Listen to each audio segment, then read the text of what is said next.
नमस्कार, news date में आपका बहुत बहुत स्वागत है। मैं हूं सुरेश झा।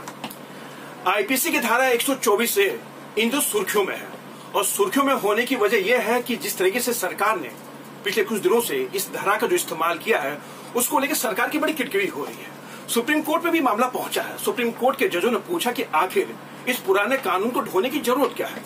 ये कानून ब्रिटिश टाइम का था, जिस समय देश को आजाद करने के लिए लोग आंदोलन कर रहे थे। उन आंदोलन को दबाने के लिए ब्रिटिश शासन ने इस धारा का इस्तेमाल किया था। लेकिन अब हमारा देश आजाद हो चुका है, तो अब इस कानून की जरूरत क्या है, सरकार से पूछा है। लेकिन आज इसी विषय पर हम बातचीत करेंगे। नई दिल्ली बार एसोसिएशन के एडिशनल सेक्रेटरी हैं शैलेंद्र प्रताप सिंह, इनसे बातचीत करते हैं। शैलेंद्र जी, क्या कहेंगे आप इसको, इस कानून को ढोने की क्या जरूरत है? क्या इस कानून का इस्तेमाल अब अभिव्यक्ति की आजादी को दबाने के लिए किया जा रहा है? जो सुप्रीम कोर्ट का ये जजमेंट और टिप्पणी, जजमेंट नहीं कहूंगा, एक ऑब्जर्वेशन टिप्पणी है 124A को लेकर, तो स्वयं में बड़ा विरोधाभास है। एक तरफ तो संविधान कहता है कि to protect the sovereignty of nation, इस देश की संप्रभुता की रक्षा हम कैसे करें।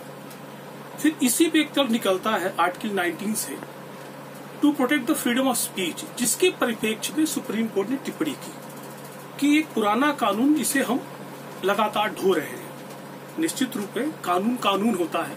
हमारे मित्र राहुल से कई बार चर्चा होती है कि कानून बड़ा इंडिपेंडेंट होता है। वो अंग्रेजी काल में आया कि भारतीय काल में आया, या आजादी से पहले आया या आजादी के बाद आया। निश्चित रूप से अंग्रेजों की जो मंशा थी, जो उनका एक चरित्र था, आपने बताया कि लगभग 1924 के आसपास ये कानून इंसर्ट किया आईपीसी में, 1860 के आईपीसी में। तो उस समय तो उनकी ये मंशा थी कि किस तरह से आजादी की लड़ाई को कुंद किया जाए।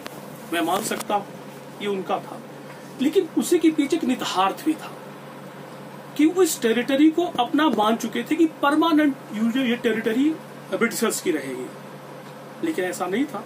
जो टिप्पणी जिसके आधार को लेके सुप्रीम कोर्ट ने कहा कि वो कानून जिसके तहत महात्मा गांधी 6 साल अंदर थे, जवाहरलाल नेहरू अंदर गए, बाल गंगाधर तिलक के ऊपर ये अप्लाई हुआ और वो अंदर थे 6 वर्ष के लिए। इवन देखिए शहीद आजम भगत सिंह जो फांसी पे चढ़े, एक आधार बना।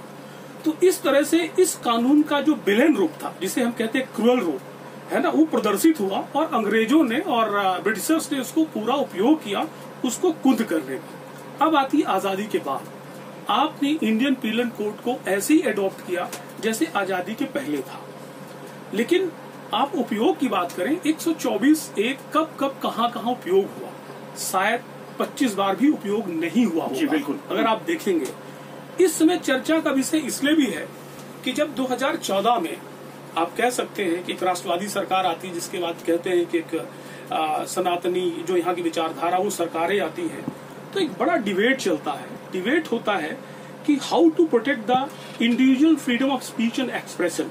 इसके तहत जो आर्टिकल 19 भी कहता, उसी में इसका प्रोटेक्शन भी छुपा हुआ 19(2) में, कि किसी के हम आहत किए बिना हम एक्सप्रेशन ऑफ लिबर्टी को हम एक्सप्रेस कर सकते हैं। तो जब इस तरह की धाराएं आती हैं कि धारा की आवाजें उठती है कि कितने टुकड़े में इस देश को बांटा जाएगा, कितने भागों में इस देश को बांटा जाएगा, इस देश की बर्बादी के नारे लगते हैं, तो कहीं न कहीं उसको प्रोटेक्ट तो करना पड़ेगा। जिसे हम कहते हैं प्रेम्बल ऑफ कॉन्स्टिट्यूशन में क्लियर कट लिखा है to protect the sovereignty of nation. अगर संप्रभुता किसी प्रकार से झटका लगता है, किसी प्रकार से चुनौती मिलती है, तो मुझे लगता है कि आज भी 124 से रेलिवेंट है। अगर नहीं है तो सुप्रीम कोर्ट को बताना चाहिए कि इस तरह की चुनौतियों को हम किस प्रकार से हम इसको फेस करें या हम उसको प्रोटेक्ट करें। दरअसल बताइए, पिछले दिनों की दंगे हुए दिल्ली के अंदर आपने देखा होगा, जेएनयू के अंदर कुछ मामला इस तरह का आया था, कई लोगों पे देशद्रोह का मामला लगा, लेकिन किसी में भी पुलिस प्रूफ नहीं कर पाई। ये तभी मामला पहुंचा सुप्रीम कोर्ट के अंदर कि धारा 124A जो है, कहीं ना कहीं उसकी जो एक पैने की जो उसका धारा का जो एक अपना एक मर्यादा होनी चाहिए कानून का, वो कहीं ना कहीं कुंद हो रही है। अब मौजूदा समय में जिस तरह से धारा 124A का जो लगाया जा रहा है, सुप्रीम कोर्ट ने कहा कि अभिव्यक्ति की आजादी को दबाने के लिए लगाया जा रहा है, तो क्या सरकार इसका बेजा इस्तेमाल कर रही है?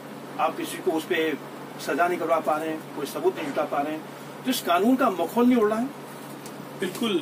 कई बारों में इस देश में देखा गया है, आईपीसी में नहीं, अन्य धाराओं में, चाहे वो इनकम टैक्स की धाराएं हो और अन्य कानून की धाराएं हो, टेक्निकल ग्राउंड पे बहुत लोग छूट जाते हैं लगभग। 124 में आपने सही कहा कि बहुत सारे सबूत नहीं हो पाते हैं क्योंकि ओरल ज्यादातर रहते हैं।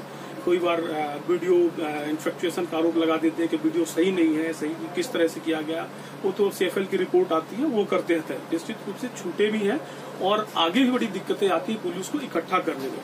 हाँ, कई मौके पर ऐसा क्या होता है, क्यों नहीं होता है, क्यों सपोर्ट नहीं होता है कि आजादी के पहले 124 से कितनी इफेक्टिव अंग्रेजों ने लगाई थी, क्योंकि अंग्रेज थे वो भारतीयों को अप्लाई कर रहे थे तो क्रूडली उसको 124 को अप्लाई कर दे रहे थे। यहाँ क्या है कि जो आवाजें उठा रहे हैं भारतीय नागरिक है, जहाँ कानून की एक इम्प्लीकेशन समस्या, एक्सक्यूशन की समस्या है। कानून तो उसकी समस्या नहीं है। अगर आप लिटरली डेफिनेशन 124 की देखें तो उसमें कोई दिक्कत नहीं है, उसको डिफाइन भी करता है, लेकिन एक्सक्यूशन लेवल में दिक्कत होती है कि गलत जगह किया जा रहा है। हाँ, गलत जगह का इस्तेमाल किया नहीं जा रहा।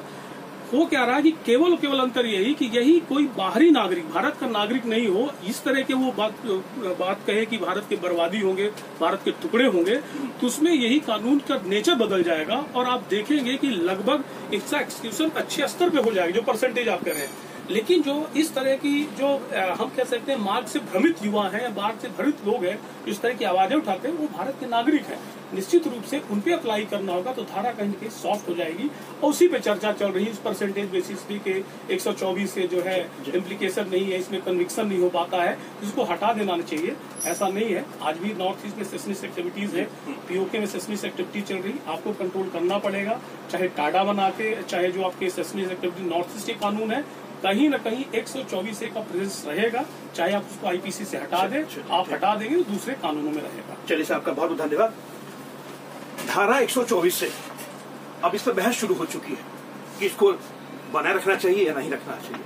सरकार से पूछा है कि सरकार आपसे क्या जवाब देती है, लेकिन जिस तरीके से धारा 124 का जो इस्तेमाल किया गया उससे सुप्रीम कोर्ट भी अछूती नहीं है। सुप्रीम कोर्ट ने भी कहा कि आप इस देश के अंदर अभिव्यक्ति की आजादी को दबाने के लिए, उनकी आवाज को दबाने के लिए जिस तरह से धारा का जो इस्तेमाल किया जा रहा है वो कहीं ना कहीं वो सही नहीं है, क्योंकि हमारा देश एक लोकतांत्रिक देश है और लोकतांत्रिक देश में अगर इस तरीके से मामूली सरकार की अगर आप कोई आलोचना करता है, सरकार के खिलाफ कर कोई आवाज उठाता है, उसको दबाने के लिए अगर 124 का इस्तेमाल किया जाएगा तो कहीं ना कहीं कानून का मुखर उड़ना लाजमी है।